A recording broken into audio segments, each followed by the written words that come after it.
Hello नमस्ते साथीहरू, welcome back to our YouTube channel. फेरि म ब्याक भएको छु 2 दिन बाद। अनि म चाहिँ आज तपाईँहरूलाई मेरो डिनरमा के बनाउँदैछु भनेर देखाउनको लागि ब्याक भएको छु साथीहरू। के कस्तो लाग्छ तपाईँहरू कमेन्ट गरिदिनु होला, हेर्दै जानु होला। म बनाउँदैछु साथीहरू। म चाहिँ यहाँनिर चाहिँ सब्जीको लागि चाहिँ ब्रोकौली हल्का बोइल गर्नुपर्छ, किनभने बाहिरबाट लिएर आएको नि त। अनि यसलाई ब्रोकोली बोइल गर्दैछु। अनि बोइल गरिसकेलाई यसलाई म फ्राई गर्नेछु, हेर्दै जानु होला साथीहरू। एक साइडमा चाहिँ मैले एग बोइल गर्दैछु, एग पनि खानको लागि। अनि यस्तो क्रेभिङ भइरहेछ नि त, त्यसको लागि एग पनि बोइल गर्दैछु, हेर्दै जानु होला साथीहरू। हाम्रो चाहिँ खाना पनि रेडी भइसकिसक्यो। यो खाना रेडी पाकिसक्यो। अब सब्जीलाई फ्राई गर्नु छ, बाँकी छ अचार बनाउनु, हेर्दै जानु होला साथीहरू।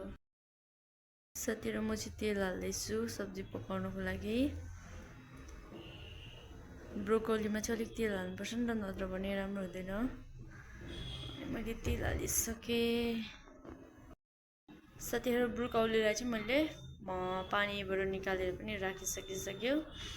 अनि यहाँ चाहिँ मैले सब्जीको लागि रेडी गरेको छु टमेटो, अनि यहाँनिर गार्लिक कुटेको छु, अनि अनियन, अनि ग्रिन चिल्ली त हुनुपर्छ साथीहरू। स्पाइसी नभए त मिठो हुँदैन के पनि साथीहरू। मैले चाहिँ यहाँनिर चाहिँ सबै चिजहरू लगाएर फ्राई गर्दैछु मजाले।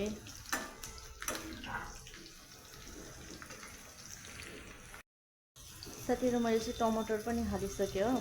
अनि म चाहिँ यसमा चाहिँ चिल्ली पाउडर हाल्दैछु, चिल्ली पाउडर, अनि हल्दी, अनि हल्का सब्जी मसला हाल्दैछु। यो चाहिँ सब्जी मसला है साथीहरू, सब्जी मसला। अनि यसलाई चाहिँ म मिक्स गर्छु मजाले।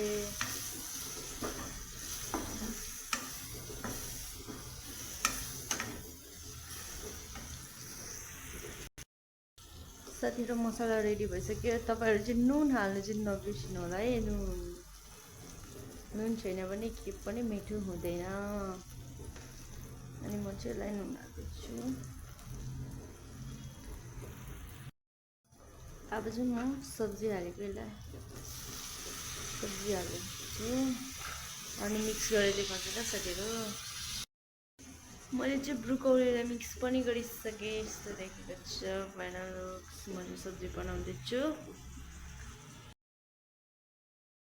साथीहरू। मैले फाइनली सब्जीहरू बनाइसकिसक्यो। अनि म चाहिँ अब अचार बनाउन गइरहेको छु। अचारमा चाहिँ काँक्रा अनि मुला अनि प्याजको अचार कम्बिनेसन यस्तो मिठो हुन्छ साथीहरू। म तपाईँलाई काटेर देखाउनेछु ल, हेर्दै जानु होला।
मध्याह्न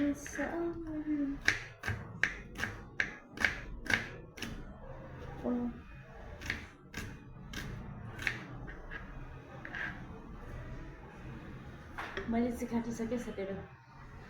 राम्रो देखेको छु होला तपाईँले। काटिसकेँ साथीहरु सब्जी पनि पाकिसक्यो होला, सब्जी पाकिसक्यो। अनि साथीहरु राइस पनि रेडी भइसक्यो हैन, राइस पनि रेडी भइसक्यो हाम्रो। अचारको लागि काटेको थिएँ त्यो पनि रेडी भइसक्यो। किन चाहिँ तपाईहरुले सोध्नुहुन्छ होला किन मिक्स नगर्नु भएको भनेर, किनभने अहिले नुन हाल्यो भने चाहिँ पानी निस्किने चान्स हुन्छ। अनि हाम्रो दाजुहरू आउनुहुन्छ भरे 10:30 तिर, तब मिक्स गरेर खानुपर्छ। अनि यहाँ चाहिँ अन्डा राखेको छ, अनि यहाँ चाहिँ दाल छैन, आज चाहिँ दालको लागि कट राखेको छ साथीहरु। साथीहरु मेरो किचनको हालत यस्तो भएर चाहिँ मैले खाना बनाएर यहाँ बर्तन धुनु छ बाँकी छ। अनि हेर्नु होला, म तपाईलाई क्लियर गरेर देखाउनेछु साथीहरु। साथीहरु किचन चाहिँ फाइनली क्लिन भइसकिसक्यो, मैले चटक्क बनाइसकेँ। यता क्लिन भइसकिसक्यो, खानाहरू चटक्कै राखेर छोपेर यता क्लिन भइसकिसक्यो।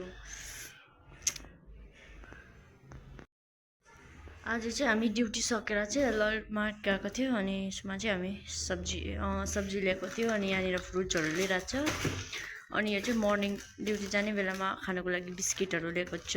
अनि यहाँनिर चियापत्तीहरू छ, तपाईहरुलाई देखाउने छु, म ओपन गरेर हेर्नु होला साथीहरु। साथीहरु म चाहिँ के ल्यायो भने तपाईलाई देखाउने छु। अनि म चाहिँ कस्तो आज चाहिँ एक्साइटेड थिएँ, किन भन्नु त साथीहरु, खाना बनाउनुको लागि यो चिप्स बनाउनुको लागि एक्साइटेड थिएँ हैन। यही चिप्स चाहिँ बनाउन बिर्सेँ, कस्तो छ। अब यसलाई भोलि पकाउने छु, तपाईहरुलाई देखाउने छु। यो चाहिँ दाजुको साथीले ल्याइदिनु भएको अरे। अनि कस्तो कोदोको जस्तो छ क्या साथीहरु, राम्रो छ नि त, कोदोको चिप्स जस्तो छ कि लागि एक्साइटेड थियो, बिर्सेँ। अनि बिस्कुट भइहाल्यो यो पनि, अनि यो पनि बिस्कुट भइहाल्यो। अनि यो रेड लेबल चियापत्ती, अनि यसलाई ओपन गर्नु सिक्यो।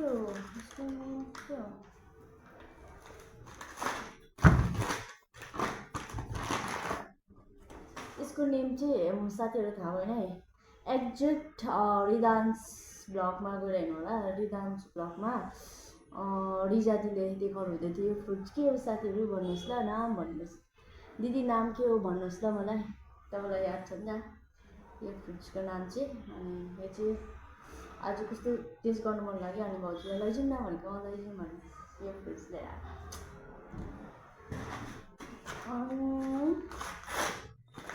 यो भइहाल्यो। दारिम कत्रो छ एउटै, I think half KG something होला। यो हाफ केजी त होइन, हाफ केजी भन्दा चाहिँ अलिक कम्ती होला, 4 ग्राम समथिङ होला। दारिम भइहाल्यो। यहाँ चाहिँ के लिएको छ भनेर थाहा भएन मलाई। ओ एप्पल लिएको छ, यो चाहिँ एप्पल भइहाल्यो साथीहरु। फुटा नाच्ने भएको यो कति बेसी भएछ त, यहाँ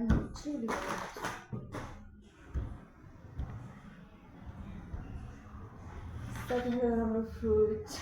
यो चाहिँ मर्निङको लागि, मर्निङ खाना नखाइकन जान्छ नि हामी ड्युटी, खाना बनाउँछ, खाना प्याकिङ गर्छ, अनि यतिकै लगेर जान्छ। त्यसको लागि चाहिँ भाउजूले बिहानको लागि यो खानु भनेर चाहिँ ल्याएर आएको।